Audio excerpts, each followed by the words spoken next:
सवाल नंबर पहला पढ़ते हैं। कह रहा है कि निम्नलिखित संख्याओं को अभाज्य गुणनखंडों के गुणनफल के रूप में व्यक्त करिए। एक इसमें नाम है, एक नाम है अभाज्य गुणनखंड। क्या नाम है? अभाज्य गुणनखंड।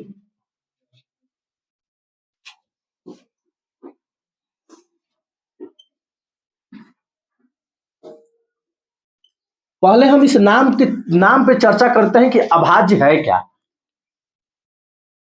अभाज्य है क्या? कभी आप लोगों को बताए हैं कि अभाज्य क्या है? क्या बताए हैं अभाज्य के बारे में? जो एक और अपने आप से कटे वही ना अभाज्य संख्या है। उन अभाज्यों का गुणनखंड करते हैं हम।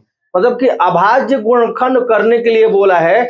इसका मतलब ये है कि हमारा जब कोई भी संख्या दिया रहे, जब उसका हम अभाज्य गुणनखंड करेंगे तो उसमें जब जिस संख्या से कटाएंगे वो संख्या सिर्फ एक और अपने आप से कटनी चाहिए। जैसे आइए, हमारा पहला सवाल क्या है कि पहला सवाल है कि 140।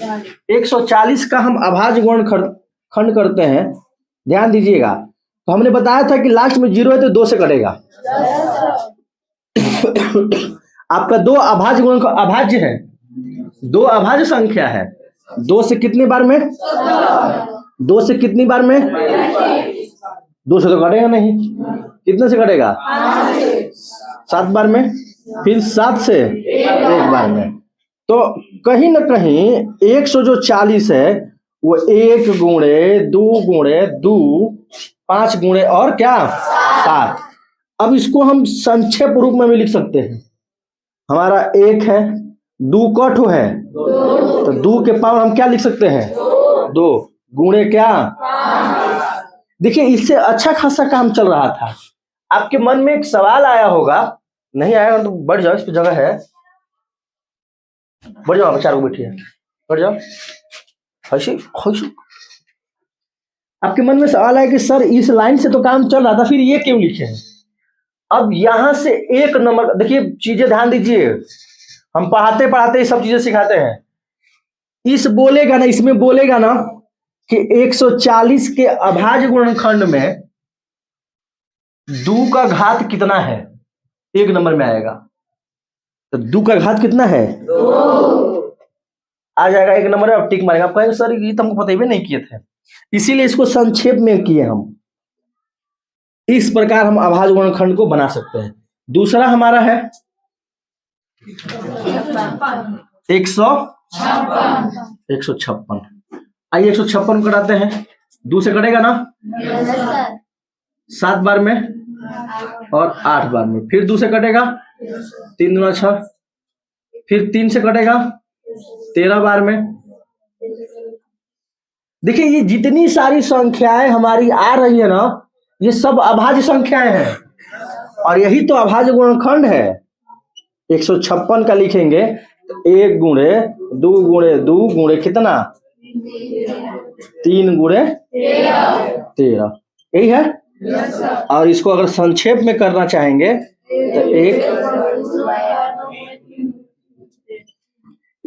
इस पे पहले ही सवाल हम बार बार कह रहे हैं कि 1 नंबर में सवाल क्या आता है, शायद आपके इस बार मैट्रिक बोर्ड में देखने को मिल जाए।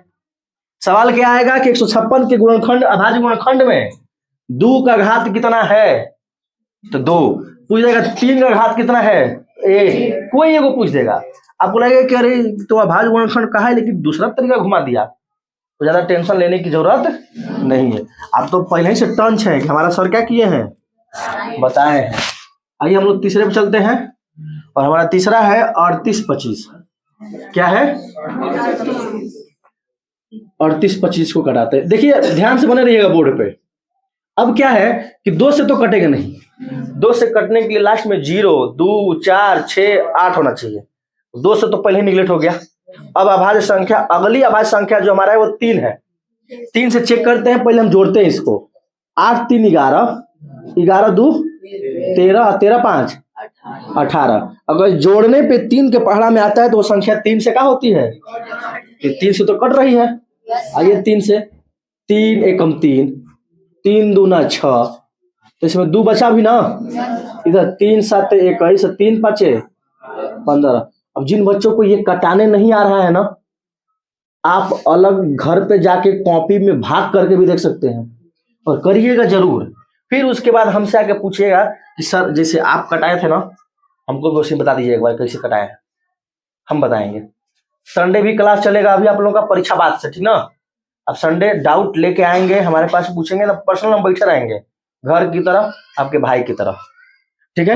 अब फिर जोड़ते हैं, 3 7 10 5 15, फिर 3 से कटेगा, 3 से 4 बार में 12, देखिए 3 से 4 बार में, फिर 3 से 7 जाएगा 2 बार में, 3 दूना 6, अभी 1 बचा यहाँ पे, एक इसके पास तो 15 ना, 3 5 फिर जोड़ते हैं 6 5 11। अब 3 से नहीं कटेगा, क्योंकि जोड़ने में 3 के पहाड़ा में 4 तो हमारा अभाज्य है नहीं, 4 अभाज्य संख्या है कि लेंगे। अब सीधे कौन है 5, हमको अब समझ में आ रहा है अभाज्य का मतलब।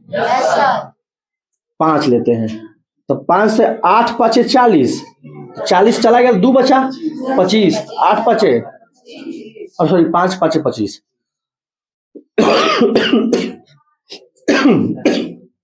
फिर 5 से ना, 5 एकम 5, यहाँ पे 5 चला गया तो 3 बचा 35, 5 7 35। अब किससे, डायरेक्ट 17 से, क्योंकि 17 खुद अभाज्य है। अब आइए 38 25 को हम करेंगे 1 गुणे 3 गुणे 3, 5 गुणे 5 गुणे क्या, इसको हम लोग शॉर्ट में लिख सकते हैं 1 गुणे 3 के पावर 5 के पावर 17। किसी को दिक्कत नहीं। अब आते हैं हम लोग चौथा पे। चौथा क्वेश्चन हमारा क्या बोला है, 500 5005। अब देखिए 5005 को हम लोग कटाते हैं, 2 से जाएगा नहीं, 3 से जाएगा नहीं, 4 हमको लेना ही नहीं है। 4 क्यों नहीं लेना है, अभाज्य है ना। हाँ 5 लेना है, 5 से इतने बार में कटा। अब उसके बाद अब किससे कटेगा, 5 से तो कटेगा नहीं, 6 से कटेगा नहीं, 6 से कटने के लिए 2 और 3 से कटना चाहिए, 7 से भी नहीं कटेगा, 7 से कटेगा 7 6 से 7 से ना, हाँ 7 एकम 7, यहाँ पे 3 बचा 30, 7 चौके 28, 30 था ना, 2 21, फिर कट जाएगा किससे, 13 बार में, 11 से, 11 से कटेगा, 11 एकम 11, 11 तिया 33, अब जाके कटेगा 13 से, ठीक।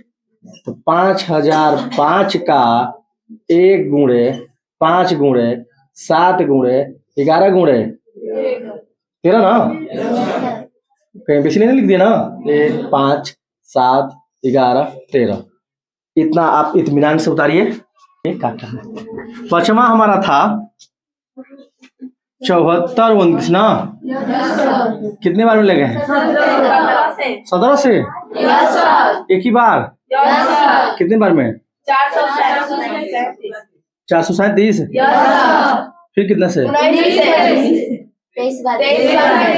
आंसर देखे हैं का जी, इतना कैसे तेज, जरूर आंसर का बात पाई जाए। 17 गुणे 19 गुणे 23, यही था ना। चलिए आगे बढ़ते हैं, एक कॉन्सेप्ट समझते हैं हम लोग।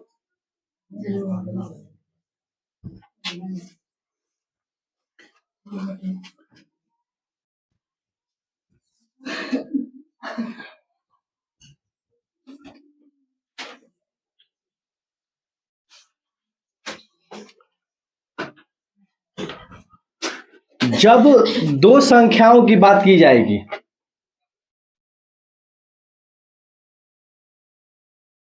दो संख्याओं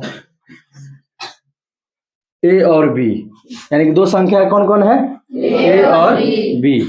अगर इन दोनों संख्याओं की अगर बात किया जाएगा ए और बी का, तो देखिएगा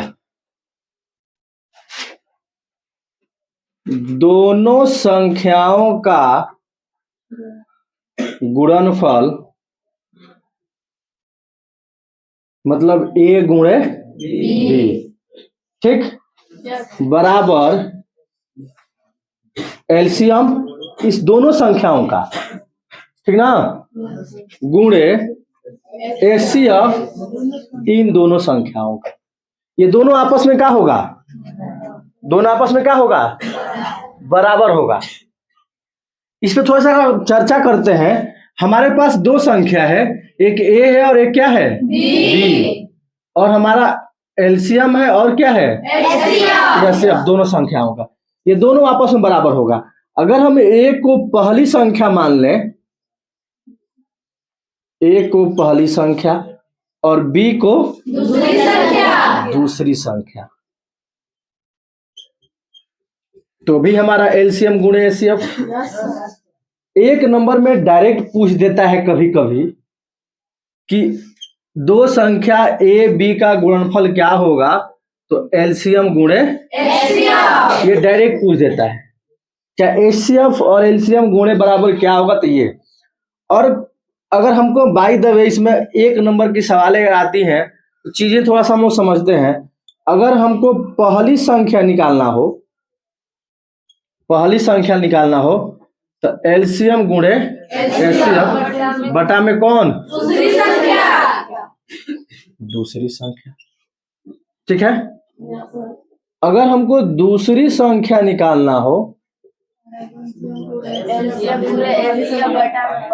एलसीएम गुणे एचसीएफ बटे में पहली संख्या। हम कुछ नहीं कर रहे हैं, पहली संख्या निकालना हो, हमको ए निकालना है, तो दूसरी संख्या कहाँ चल जा रहा है? नीचे। दूसरी संख्या निकालना हो तो पहली संख्या कहाँ चल जा रहा है? नीचे। अगर हमको खाली एलसीएम निकालना हो तो इन दोनों संख्याओं के यानी कि पहली गुणे दूसरी बटा में कौन आ जाएगा? एचसीएफ। और अगर हमको एचसीएफ निकालना हो तो इन दोनों संख्याओं के बटा में क्या आ जाएगा? ए और बी का मतलब पहली संख्या और क्या? दूसरी संख्या। तो इस प्रकार से आगे हम लोग सवाल को करेंगे, ठीक ना। उतार लीजिए इसको।